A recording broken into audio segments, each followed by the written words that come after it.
love now and Did you fall in love last night? Love was stronger than anything you can think. For the love. And I love you more than anything. There's still love. From the New York Times, I'm Anna Martin. Welcome to a new season of Modern Love.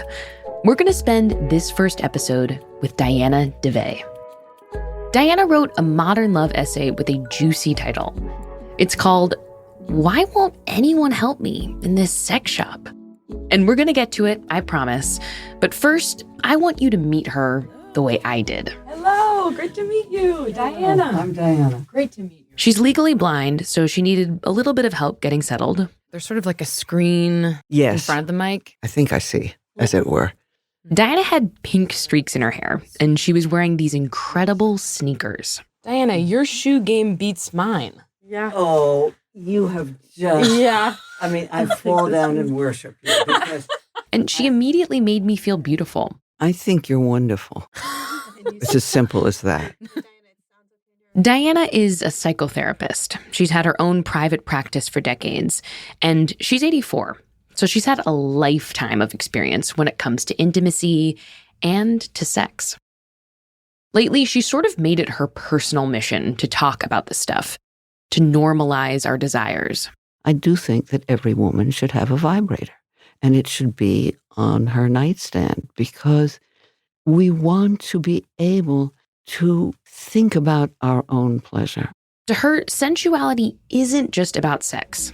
She says it's about how you approach the world as a person with a body.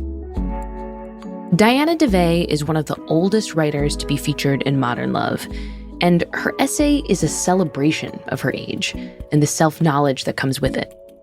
Her essay is called "Why Won't Anyone Help Me in This Sex Shop?" And it's read by Holly Palance.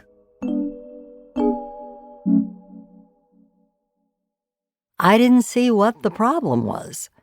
I may be a little older than most. I'm 83 and legally blind.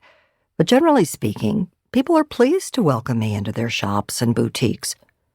But here, in this sophisticated Soho sex store, no one was asking if I needed help finding anything.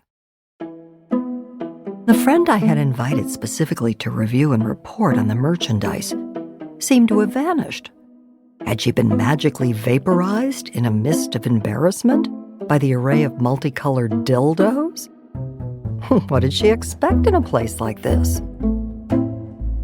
I had it in mind to purchase a couple of delightful toys because I believe in the pursuit of happiness for people of all ages and proclivities. I was ready to buy. But there appeared to be no one to sell. I am visually impaired, as anyone can see by my cane. I needed assistance. Now more than ever, I needed my companion.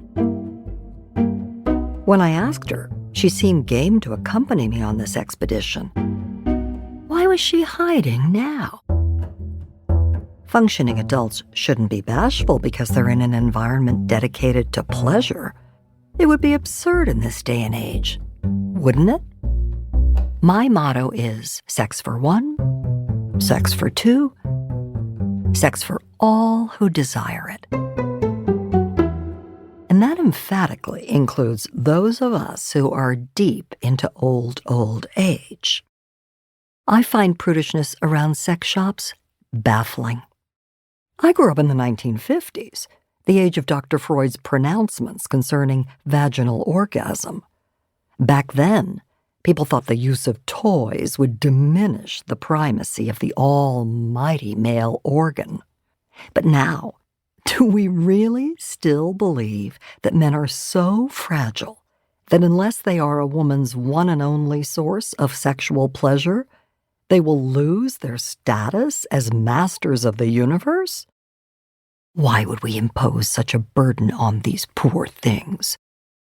I located my shopping companion at last, and I laid a comforting hand on hers.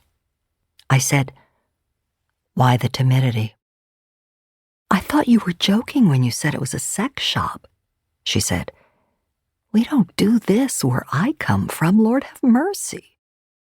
I could almost hear her blushing. My dear, I said, total pride in all of our adventures. No shame, no judgment. Was there a problem with the idea of an old, blind social worker as sexual enhancement guru? Or was the problem my clear voice penetrating the hushed environment? I grasped her arm firmly, and we sashayed together down the aisle. Pink, purple, baby blue, turquoise. So many intriguing items and such delicious colors. I will not detail the equipment on offer, as I want to encourage everyone to have their own personal journeys of exploration. Imagine it. A bar of music floats through the window, bringing flashback memories with it. A special playlist to assist in adjusting the rhythms of pleasure. How convenient to have that soupçon of electrical energy tucked into the nightstand drawer. Instant inspiration. A new modern meaning for the old time out. My companion and I completed our purchases.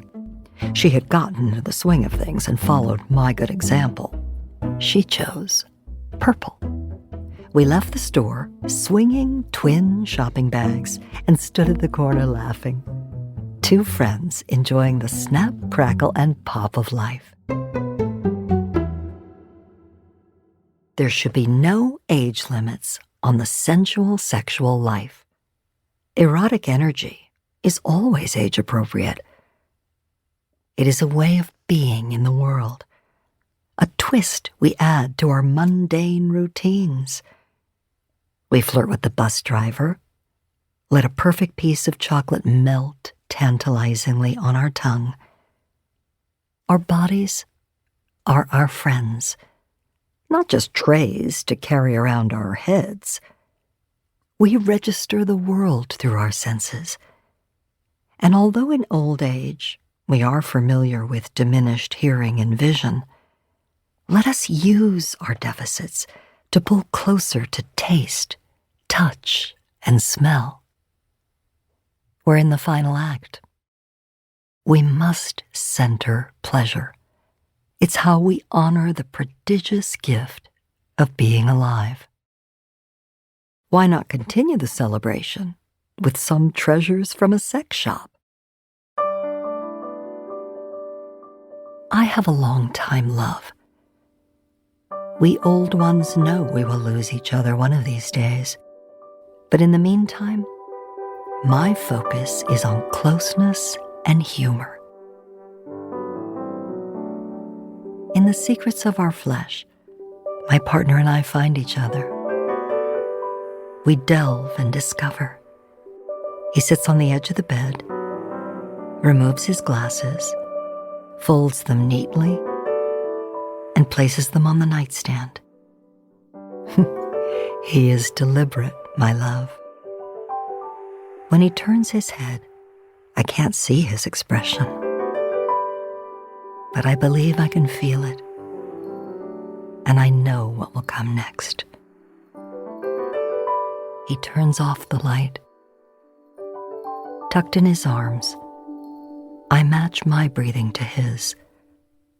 A touch, a word, a caress. I sink down 5 fathoms deep. I stretch out. I'm gathered up. I prepare to fly. We live in old bodies, this man and I. But for the moment, we live. Strong in desire. Sure in the bright joy of our flight.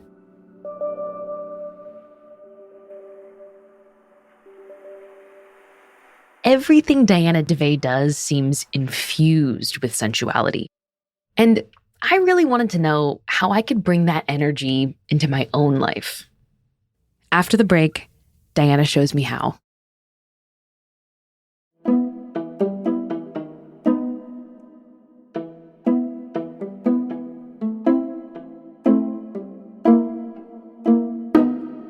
Diana, I loved your essay so much.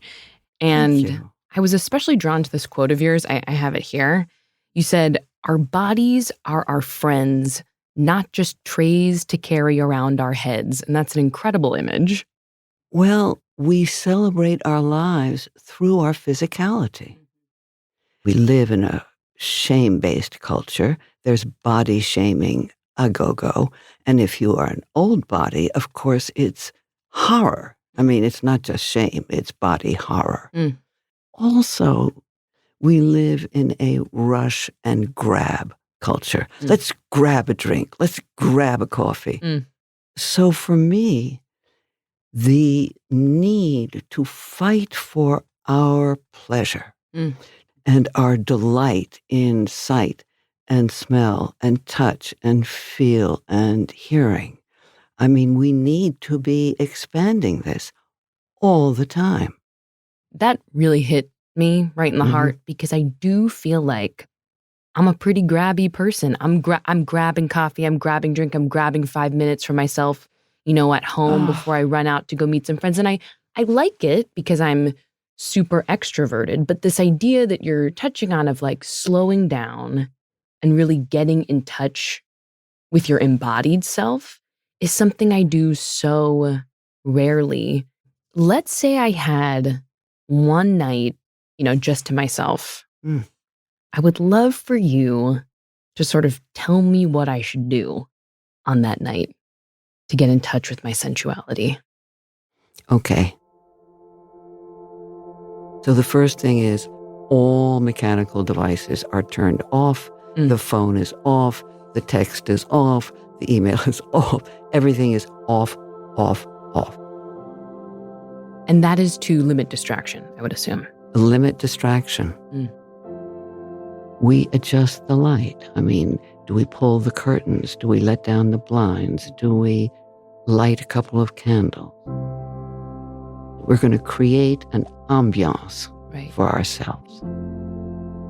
You have to take yourself out of everyday minutes. What do I do next? Are you planning to have anything to eat in this evening? I would love to eat something in this night.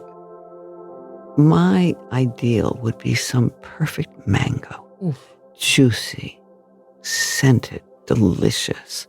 And, take it and let it run down your arm. Have a beautiful glass of something, whatever you like, whether it's sparkling water or wine or champagne. Maybe a piece of chocolate. Now, where do you want to sit? Do you have a lovely velvet sofa that you sink into? Kind of a scratchy secondhand sofa, unfortunately. But I do have a wonderful sort of poofy bed. Poofy bed, beautifully turned down. Possibly with a sex toy tucked under the covers, just so it's handy. Then I think that a bath is a lovely thing. Hey, Diana, I have something to admit to you. What? I don't love baths. Oh my God, our entire relationship gone in one sentence? Wait, can I defend Anna. myself for 1 second? I don't think I've had a bath in maybe 20 years.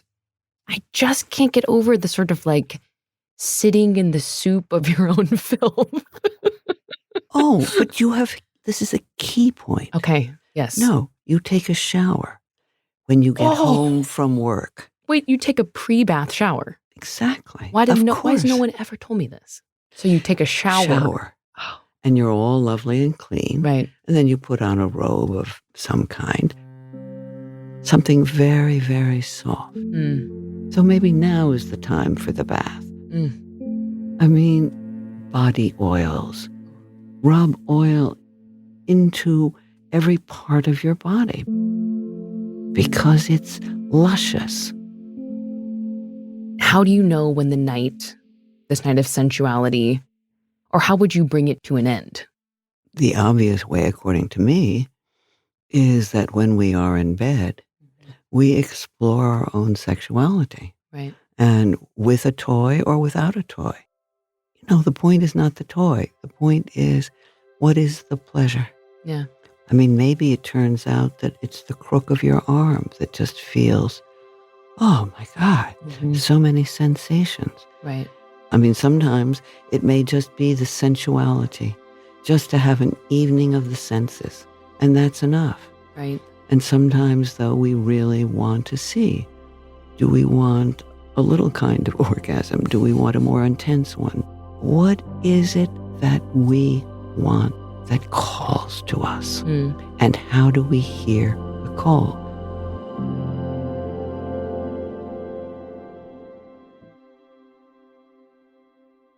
I'm thinking about this wonderful night that you've laid out. You know, I am childless and I live alone, but if I were a parent with a kid, that kind of night would be impossible. Yes, it would be. So if someone didn't have like the time or the resources for a full night of self-pleasure, what are some small things someone could do? I think it's great always to have a secret. And that could be that we're wearing a neutral colored dress, but then we have an outrageously colored slip. We have to understand that self-appreciation, self-exploration is radical. And I'm saying, do something radical. What are your plans for tonight?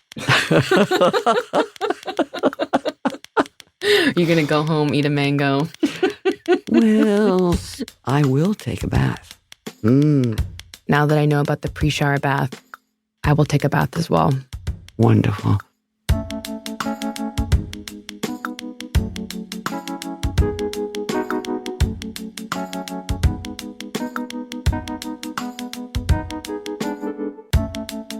In our next episode, a father sits his young daughters down in the living room. He has a confession. I told them there was something that I've known since I was a young child. But when I tell you, I'm still the same person. It's just that you're going to know. A secret that breaks up a family, coming up on Modern Love. Modern Love is produced by Julia Botero, Hans Buteau, Christina Josa, and Elissa Dudley. It's edited by Sarah Saracen. This episode was mixed by Alicia Baitup. Dan Powell created our Modern Love theme music and the original music throughout this episode. Digital production by Mahima Chablani and Nell Galogli. A special thanks to Anna Diamond at Autumn, Noelle Franco, and Bianca Maioki. The Modern Love column is edited by Daniel Jones. Mia Lee is the editor of Modern Love Projects. I'm Anna Martin. Thanks for listening. Just so you know, I really did take that bath. And it was, as Diana would say, fabulous.